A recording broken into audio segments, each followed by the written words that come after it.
Ce mercredi, Mohamed Boun Abdallah Dionne dément les affirmations du journaliste Éric Zemmour. Ce qu'a dit Zemmour n'est pas vrai selon l'ancien Premier ministre. Le journaliste français proche de l'extrême droite a déclaré hier que c'est le président français qui a mis la pression sur le chef de l'État Macky Sall pour que l'opposant Sonko soit libéré. Faux, rétorque Mohamed Boun Abdallah Dionne. Après les émeutes, c'est le défilé des blessés dans les hôpitaux suite à un appel lancé via les réseaux sociaux. Plus de 400 donneurs de sang ont été enregistrés au Centre national de transfusion sanguine. Reportage édifiant à suivre. La coordination des associations de la presse condamne les saccages et attaques de groupes de presse. La CAP demande la dissolution du CNRA et la mise en place de la Haute Autorité de régulation de la communication audiovisuelle. Plus de détails dans un instant. Le syndicat autonome des médecins du Sénégal en grève lundi et mardi prochain. Le SAMES réclame une charte pour le respect de la neutralité et de l'inviolabilité de l'intégrité physique, morale et matérielle des agents de santé. On vous explique tout dans un instant. Et puis l'actualité, c'est aussi le décès d'Ahmed Bakayoko, le Premier ministre ivoirien, est mort ce mercredi. Il a succombé à un cancer. Plus de détails dans un instant. Voilà pour le sommaire. Tout de suite, le développement.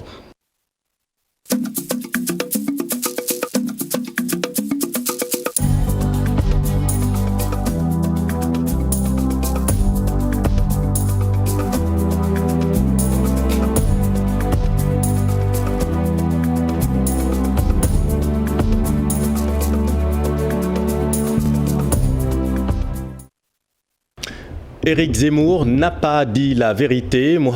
L'ex-premier ministre Mohamed Boun Abdallah Dionne dément formellement les propos du journaliste français proche de l'extrême droite.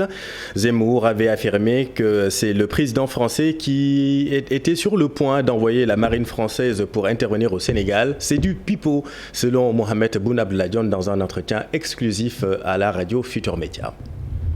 Un président de la République, le plus petit pays au monde, la plus petite économie du monde, si elle, même les comment on dit, les États-villes de l'Asie, le président de la République qui est élu au suffrage universel direct, qui détient son pouvoir du peuple directement, ne subit aucune pression venant de qui que ce soit, encore moins d'un collègue. Ça, il faut vraiment méconnaître l'État pour le penser. C'est impossible. Sinon, ce serait... tous les États sont d'égale dignité. On ne peut pas nier qu'il arrive que les puissances mettent la pression sur les petits, ça entre guillemets. n'existe pas, mais nous, ici, je veux dire... on a des intérêts français ici. La France n'a pas intérêt que le pays s'embrase. Mais nous, on a des intérêts français ici.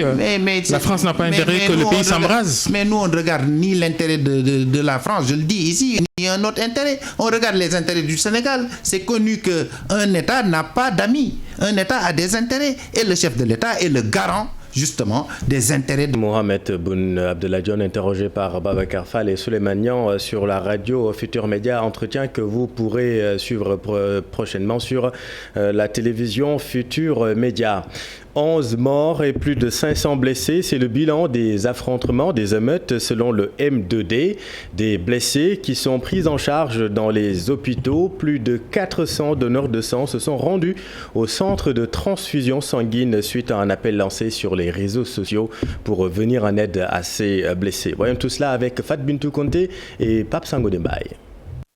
C'est à travers les réseaux sociaux que l'information est passée. Donner son sang pour aider les blessés des émeutes. Et depuis hier, les jeunes ont pris d'assaut le Centre national de transfusion sanguine. Et que nous trouvons ça normal parce que nous avons vu ce qui s'est passé dans les réseaux sociaux avec donc les manifestations. Il y a eu beaucoup de blessés, des gens qui ont perdu beaucoup de sang. Donc nous, notre rôle aujourd'hui, c'est de venir et les assister et de participer en tant que citoyen. Je dis que j'étais émerveillé quand j'ai vu tout ce monde dehors. Je l'ai fait, oui, parce qu'il y a un appel sur les réseaux sociaux, mais aussi parce qu'il y a des jeunes, nos jeunes frères et sœurs qui en ont besoin. Parce que lors de ces événements récents, beaucoup ont perdu du sang et beaucoup ont eu des blessures. Un autre acte citoyen pour eux, d'autant plus que ces blessés étaient des combattants sur le terrain. Nous avons vu que ces gens-là nous ont défendus sur le terrain et nous n'avons pas pu descendre sur le terrain. Donc notre rôle, c'est de les rendre la monnaie. Maintenant, c'est à nous de venir encore une fois sauver ces gens-là en faisant ce geste de don de sang. À ce jour, plus de 400 donneurs se sont présentés, une aubaine pour le CNTS. Entre hier et aujourd'hui, nous avons reçu à peu près 400 donneurs de sang. Donc des jeunes qui sont venus. Là, actuellement, on est à 11 heures et le chiffre global, c'est autour de 400. Et nous ne pouvons que nous féliciter de cette action vraiment très citoyenne qui est très appréciée parce que c'est du sang qui va être utilisé effectivement dans tous nos hôpitaux. Après les émeutes des jours passés, les banques de sang dans les hôpitaux étaient en manque. Ce geste des jeunes Sénégalais va être un ouf de soulagement. Et saisir la CPI n'est pas d'actualité pour le moment. Il faut plutôt activer les juridictions sénégalaises selon Amnesty International. La Cour pénale internationale est-elle compétente dans ce cas de figure? Élément de réponse avec Mamadou Fall et Mohamed Dieng. L'idée de saisir la Cour pénale internationale est agitée ces derniers temps après 6 jours de manifestations où certains ont évoqué des actes de torture et de crimes. Une saisine pas pour le moment possible selon Amnesty International. Il y a eu des événements très graves. Nous n'avons pas fini de faire le bilan de ces événements-là. Et donc, nous pensons qu'il est prématuré de parler de Cour pénale internationale. En tout état de cause, il faut que ceux qui veulent initier cette action sachent que la Cour fonctionne selon des règles précises. Saisir cette Cour ne peut se faire que par les juridictions sénégalaises, mais il est bon à savoir que des conditions sont exigées. La CPI a pour compétence de juger 4 crimes, qui sont les crimes de masse les plus graves. Ce sont les crimes de guerre, les crimes contre l'humanité, les crimes d'agression et les crimes de génocide. Maintenant, la compétence de la CPI est une compétence qui est complémentaire à la compétence des États. Ça veut dire qu'il y a ce qu'on appelle en droit pénal international le principe de subsidiarité. Le principe de subsidiarité ou de complémentarité veut dire effectivement que la CPI ne pourra se saisir d'un cas que lorsque l'État, qui est normalement compétent, ne peut pas ou ne veut pas juger. Pour le moment, le plus important est de... Attendons de faire le bilan de ces événements et voyons si ces événements entrent dans la compétence de la Cour. Je serais encore surpris que l'État du Sénégal, sachant que la Cour pourrait s'intéresser à des situations dans son propre pays, n'initie pas des poursuites contre évidemment ses ressortissants. Donc, je pense que l'essentiel du débat, ce sera d'obtenir justice et réparation pour les victimes et leurs familles d'une part, et d'autre part effectivement consolider des conditions d'une paix et d'une stabilité démocratique. Le Sénégal fait partie des premiers pays africains à ratifier ce traité. La CPI est compétente à l'égard des crimes à responsabilités individuelles et non morales. Mamadou, dans tous les cas, que tout blessé se munisse d'un certificat médical pour la réparation des dommages subis. C'est ce que déclare Seydi Gassama d'Amnesty International. Les blessés et les familles des défunts doivent se préparer pour attraire les fauteurs devant les juridictions. Le voici avec Mamadou Fall. La Croix-Rouge estime qu'il y a à peu près de 600 personnes qui ont été blessées. Alors, ce que nous voudrions dire aux blessés, c'est de s'approcher des structures de santé pour avoir des certificats médicaux.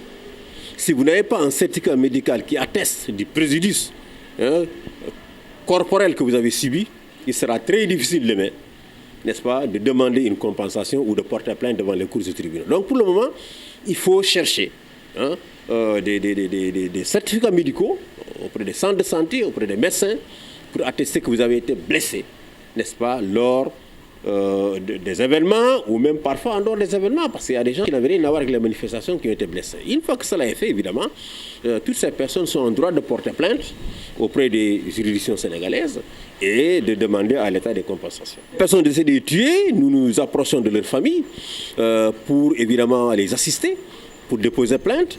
Vous savez que nous sommes quand même dans un pays où poursuivre un membre des forces de défense et de sécurité présente plusieurs défis. Le premier défi, ce sont les ordres de poursuite. Pour poursuivre un policier, un militaire ou un gendarme ou n'importe quel membre de corps paramilitaire au Sénégal, il faut obtenir un ordre de poursuite de son ministre de tutelle. Ces ordres de poursuite ne viennent pas généralement. Les procureurs les attendent parfois pendant 1 an, 2 ans, ils n'arrivent jamais. Même lorsque ces ordres de poursuite sont donnés, très souvent, le parquet a tendance à protéger les membres des forces de défense et de sécurité, à laisser traîner les poursuites, à attendre que la fièvre tombe, que les gens oublient et à les classer sans suite. Dans le Nord, à l'université Gaston Berger, les étudiants ont allumé 200 bougies pour rendre hommage aux 11 victimes des émeutes.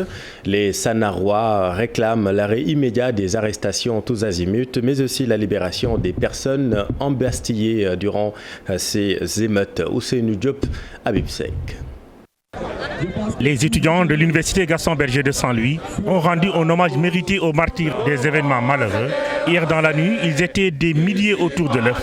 Sur place, ils ont organisé une minute de silence à l'endroit des disparus avant de chanter l'hymne national pour rendre un hommage mérité aux jeunes qui ont perdu la vie. Plus jamais ça, c'est le mot d'ordre lancé par les étudiants de Sana. Les étudiants de l'université Gaston Berger de Saint-Louis ont décidé de leur rendre un hommage pour commémorer leur mémoire et marquer notre compassion, présenter également des condoléances aux familles éplorées. Le Sénégal, c'est un pays de droit. La liberté d'expression et la liberté de manifestation est consacrée dans la Constitution sénégalaise. Donc vous leur abattez, vous leur tuez, il faut chercher les comploteurs et les assassins. Et ces assassins-là doivent être traduits devant la justice. Pour le coordonnateur du Front de résistance de l'université Gaston Berger de Saint-Louis, des étudiants de Dakar ont été arrêtés dans la journée du mardi. Ils demandent leur libération sans condition, ainsi que les autres détenus politiques. Nous exigeons la libération de tous les otages politiques. Une libération sans condition et sans délai. Nous parlons qu'il y a des étudiants qui sont en train d'être arrêtés au niveau de l'université Cheikh Anta Diop de Dakar. Et là, nous le condamnons et nous demandons au président Macky Sall d'arrêter ces arrestations parce que ces gens-là n'ont rien fait. Les étudiants de l'université de Sanar ont rendu un vibrant hommage aux 11 disparus des événements malheureux. Ils ont aussi promis de continuer la lutte si jamais les otages politiques restent dans les prisons. Merci Ousseynou. Et comme partout dans le pays, les populations prennent la mesure des dégâts. À Sédhiou, les habitants dénoncent les destructions des édifices publics. Les jeunes en chômage attendent avec impatience la nouvelle politique de jeunesse annoncée par le chef de l'État Macky Sall. Voyons tout cela avec Kali Djamé et Bakary Konté. Lors des affrontements de vendredi dernier entre forces de l'ordre et jeunes du Pakao, beaucoup de dégâts ont été enregistrés à Sédhiou. Les jeunes se sont attaqués aux édifices publics, une situation que déplore le président du conseil communal de la jeunesse. Tout le monde est conscient que Sédhiou a traversé des décennies pour avoir ce que nous avons aujourd'hui. Et que ces édifices publics-là, que ce soit les services administratifs, que ce soit les infrastructures qui sont déjà là, tout le monde sait que ça nous appartient à nous. Parce que quand on parle d'État, on parle de nous tous. Tout le monde a condamné les attaques qui ont été faites à l'endroit des services publics. Koumaman Danso, président de l'Union régionale des associations des parents d'élèves, regrette ces actes de vandalisme. Au temps de Ibou Diallo, il y avait des lampadaires à Sédhiou. À cause de la colère, les élèves ont tout cassé. Sédhiou est resté dans l'obscurité pendant des années. Et maintenant, nous avons eu nos lampadaires. Nous avons eu beaucoup de choses à Sédhiou. Et si les enfants maintenant veulent détruire tout ça et rester encore des années sans pouvoir avoir ces infrastructures, vraiment, c'est désolant. 25 ans de carrière dans l'armée, adjudant-chef à la retraite, Koumaman Danso salue le professionnalisme des forces de l'ordre. C'est leurs frères et sœurs qui sauvent devant eux. Donc, ils ont utilisé le professionnalisme, le sens du devoir et la maîtrise de soi-même. À Sédhiou, beaucoup de jeunes sont sans emploi. La promesse du chef de l'État, très attendue. Sédhiou fait partie des régions les plus pauvres du Sénégal. Et qu'aujourd'hui, de par le discours que le président de la République a fait, nous attendons de pied ferme les résultats, mais surtout qu'il y ait plus d'équité et pour que les jeunes de cette région puissent en bénéficier. Après des sensibilisations engagées par les différentes structures de jeunesse et des chefs religieux, le calme est revenu dans le Pakao depuis samedi dernier, mais la ville reste toujours quadrillée par les forces de l'ordre. Merci Bakary. Et on vient de l'apprendre, le président de la République vient de décréter un deuil national demain, jeudi 11 mars 2021, pour tous les victimes lors des manifestations récentes sur l'étendue du territoire national. Des moments de prière pour le repos de leur âme et le drapeau national sera en berne demain, jeudi 11 mars, décrété jour de deuil national par le président de la République, Macky Sall. L'actualité, c'est aussi la coordination des associations de la presse CAP qui condamne fermement les saccages et les attaques notées ces derniers jours dans certains organes de presse.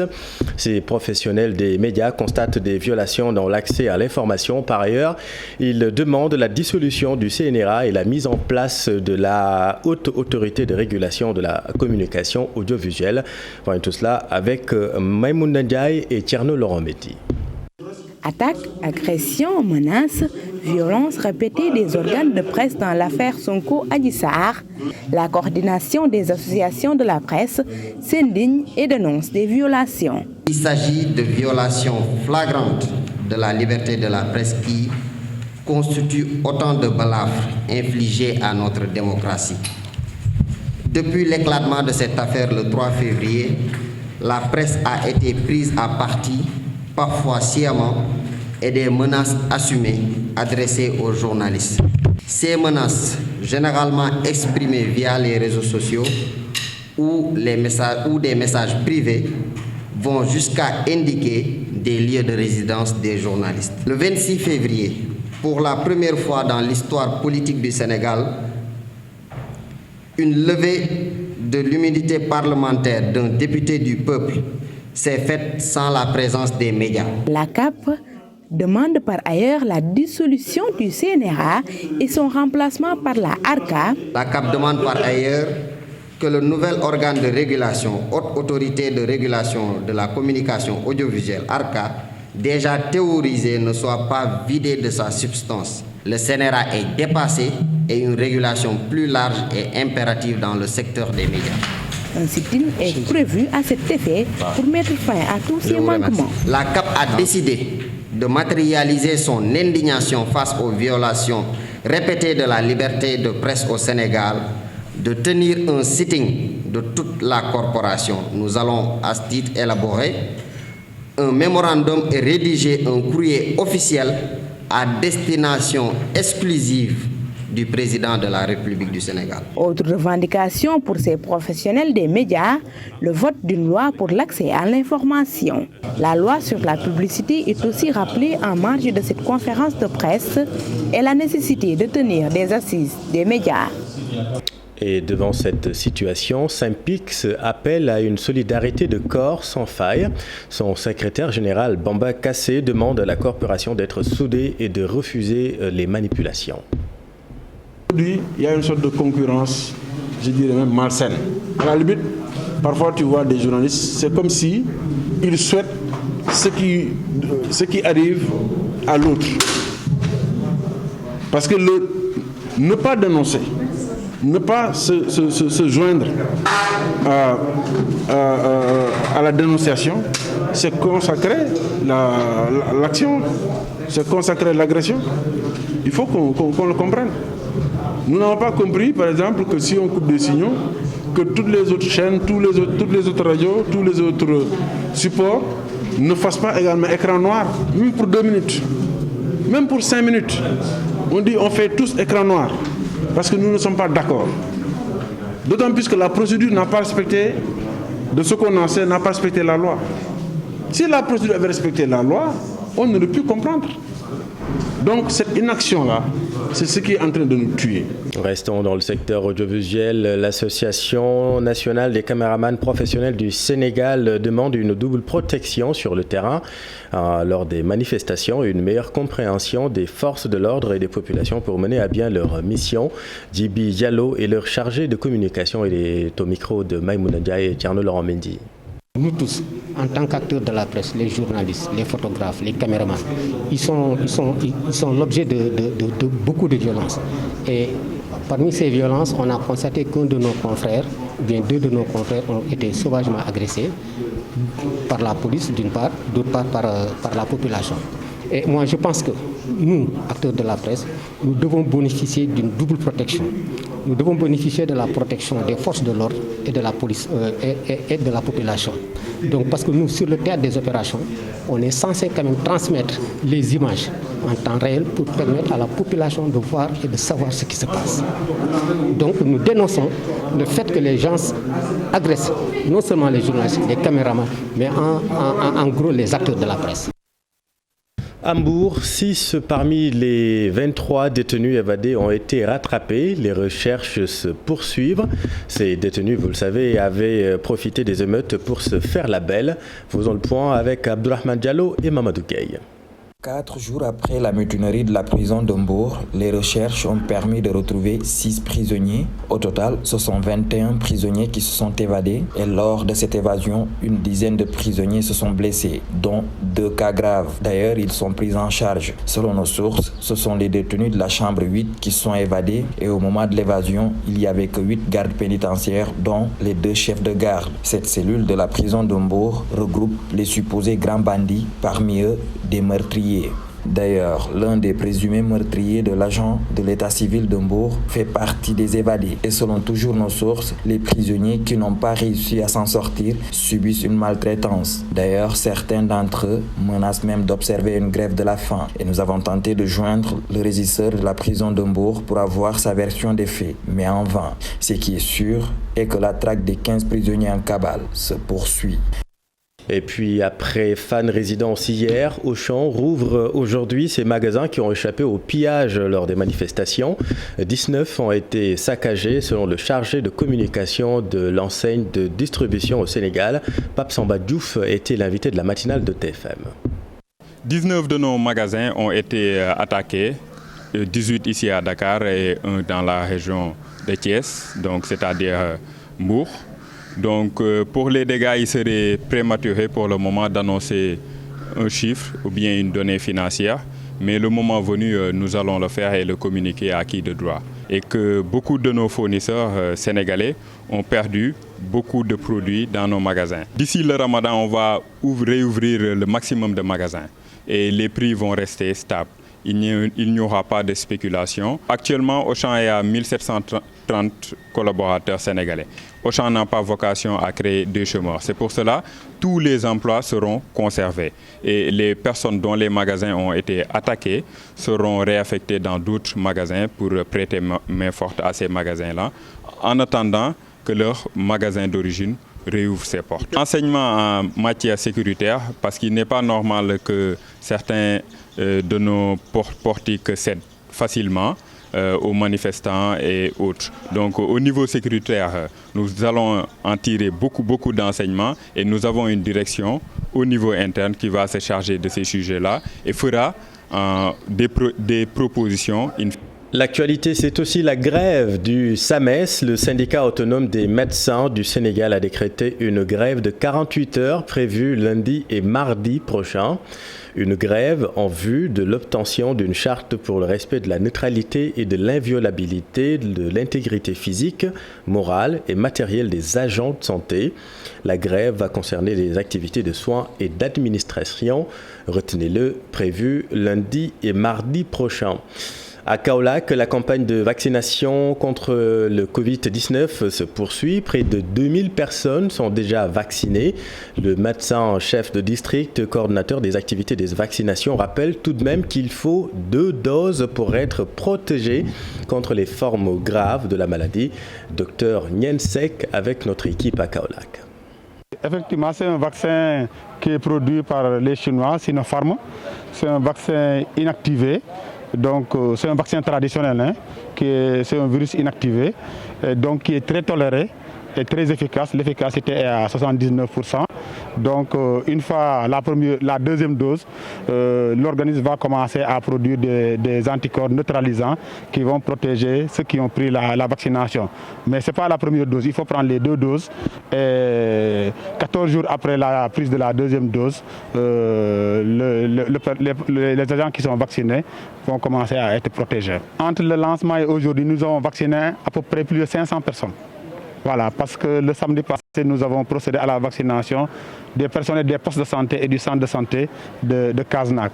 Donc par rapport au personnel âgé, nous sommes en train de s'organiser avec les associations. Il y a le service départemental de l'action sociale qui est en train de recenser les associations de personnes âgées. Il y a aussi les personnes âgées qui sont suivies dans les services médicaux, notamment le centre diabétique, ou bien le service de néphrologie, ou bien au niveau de l'IPRES. Donc avec nos collègues là, nous allons collaborer pour pouvoir regrouper cette cible et les vacciner en même temps. Et retenez que 156 Covid+ sont enregistrés aujourd'hui. La maladie est toujours là. Restons à Kaolack, grogne des commerçants de la rue d'Alois à Kaolack. Ils s'insurgent contre les lenteurs des travaux de bitumage d'une rue commerçante. Commerçants et riverains exigent l'achèvement des travaux avant l'hivernage. Ibrahima Diamé et Faligay.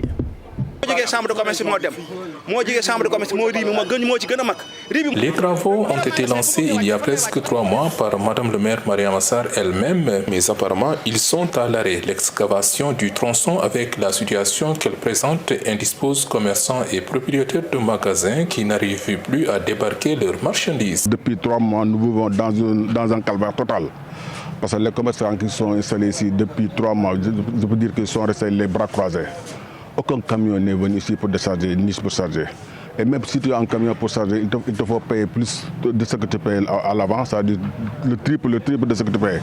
Donc vraiment nous déplorons cette situation. Les riverains habitants des apports sont également durement impactés par la situation. Nous sommes des riverains. Nos enfants sont ici, nos mamans sont ici. Nos parents ne parviennent plus à nous rendre visite ici.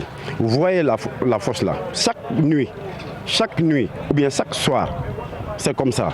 Avec ces eaux usées là que vous voyez derrière, on ne parvient pas. On appelle sans cesse. Pour mettre fin à tous ces désagréments, commerçants et riverains demandent l'exécution et la finition immédiate des travaux avant l'hivernage. Surtout à l'approche de l'hivernage, c'est pour cela que nous lançons un cri d'appel comme ça pour que les autorités viennent en dedans sur ça. Si l'hivernage vient ici, ça va rester encore l'année prochaine. En lançant les travaux, pourtant, un délai de 6 mois a été donné à l'entreprise. Les 3 mois se sont écoulés, mais beaucoup de choses restent à faire. Merci Ibrahima. L'actualité, c'est aussi le Kazou Rajab, un événement de la communauté mouride commémorant la naissance de Serigne Fallou Mbacké, deuxième khalife général de cette confrérie. L'événement religieux est célébré aujourd'hui dans la plus grande sobriété du fait de la pandémie du coronavirus. Occasion saisie pour reparler de la vie et de l'œuvre du saint homme, de ses rapports avec les hommes politiques de l'époque. Une position qui est toujours d'actualité. Ibou Diouf, Diafaraba. Chaque année, la communauté mouride célèbre la 27e nuit du mois de Rajab. Cette fête appelée Kazou Rajab marque aussi la naissance de Serigne Fallou Mbacké, deuxième khalife de Cheikh Ahmadou Bamba. Le prophète sallallahu alayhi wa sallam a reçu les 5 prières obligatoires dans cette nuit-là. Cette nuit aussi marque la rencontre du prophète sallallahu alayhi wa sallam avec les autres prophètes. Cette année 2021, la célébration de cet événement religieux coïncide au Sénégal avec les moments de trouble. Le saint homme avait l'habitude d'attirer l'attention des fidèles à œuvrer dans la paix et la concorde. En 1960, après l'indépendance du Sénégal, il y avait une compétition entre Lamine Gueye, Senghor et les autres pour conquérir la magistrature suprême. Il avait fondé ses critères sur la compétence de l'homme qui va diriger justement à la destinée du Sénégal. Mais ce n'est pas sur son appartenance ethnique ou religieuse. L'exemple du président Senghor en est une parfaite illustration parce que Senghor a bénéficié d'un soutien de Serigne Fallou. Tout le monde sait que Senghor considérait Serigne Fallou comme son père. Il l'appelait Baye Fallou. Pour ses fidèles, la vie et l'œuvre de El Hadj Fallou Mbacké peuvent servir de repère aux citoyens. Parce que tout simplement, dans le contexte actuel, il y a trop de déchirures, il y a trop de cassures de ce Serigne Fallou incarné comme la cohésion nationale, la cohésion sociale et l'unité nationale. Nous devons nous inspirer de ces enseignements afin de pouvoir surpasser toute considération ethnique, mais aussi et surtout des considérations politiques qui ne sont fondées que sur des raisons subjectives. Et là, Serigne Fallou Mbacké, deuxième khalife de Serigne Touba, de 1945 à 1968, a laissé un riche héritage spirituel. Cette année encore, cet événement sera célébré dans un contexte de pandémie liée au coronavirus.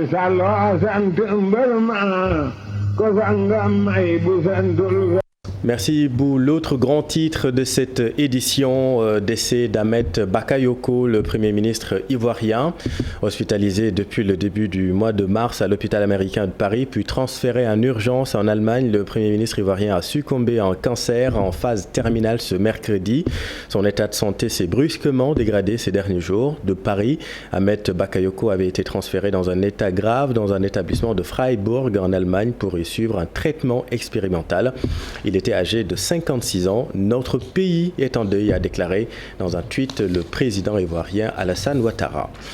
Dans l'actualité sportive, l'AS Jaraaf commence par une défaite dans la poule C de la Coupe CAF. Ils ont perdu 2-0 à Tunis devant l'Étoile sportive du Sahel. Cher Sadibou Diarra. Déplacement infructueux pour l'AS Jaraaf à Tunis. Parti défier l'Étoile sportive du Sahel pour le compte de la première journée du groupe C de la Coupe de la Confédération africaine de football. Le club de la Médina n'a tenu qu'une mi-temps. La première s'est apparentée à une longue séance d'observation entre les deux équipes qui rentrent au vestiaire avec le score de 0 but partout. Ayant pris la mesure de leurs adversaires, les Tunisiens haussent le rythme de la partie. Ils finissent par trouver le chemin des filets par deux fois. Des réalisations d'Hamza Lamar sur coup franc à la 65e minute et sur penalty à la 93e minute. Jaraaf s'incline 2-0 pour sa première dans cette compétition, coïncidant avec les débuts de l'entraîneur Cheikh Gueye. L'Étoile sportive du Sahel est leader du groupe devant le club sportif sfaxien de Tunisie, vainqueur de Salitas FC, 1-0 à l'issue de la première journée. Lors de la prochaine, l'AS Jaraaf va recevoir le club sportif sfaxien le 17 mars à Thiès. Merci cher. Et puis Thomas Bach reste président du comité international olympique CIO. L'Allemand de 67 ans est réélu pour un second mandat de 4 ans après une première mandature de 8 ans. Thomas Bach qui était le seul candidat à sa propre succession. On va attaquer ces défis déjà ce vendredi quand on va discuter notre vision pour le mouvement olympique dans ce monde post-corona avec l'agenda olympique 2020 plus 5 alors jusqu'à 25. Nous avons un accord sur un principe et c'est de prendre la décision en ce qui concerne les spectateurs étrangers le plus tôt possible pour des raisons évidentes parce que ça concerne le programme de ticketing, ça concerne le programme de voyage des spectateurs, leur arrangement, tout ça. Là, il faut donner sécurité à tout le monde le plus tôt possible pour être en position de prendre en considération des développements qui peuvent se dérouler encore au mois de mai ou juin. Voilà, c'est la fin de cette édition. Merci de votre attention. L'info continue dans Soir d'info avec vous, Bunte Diallo. Vous recevez ce soir le docteur Samba Faye. C'est à vous. Oui, merci.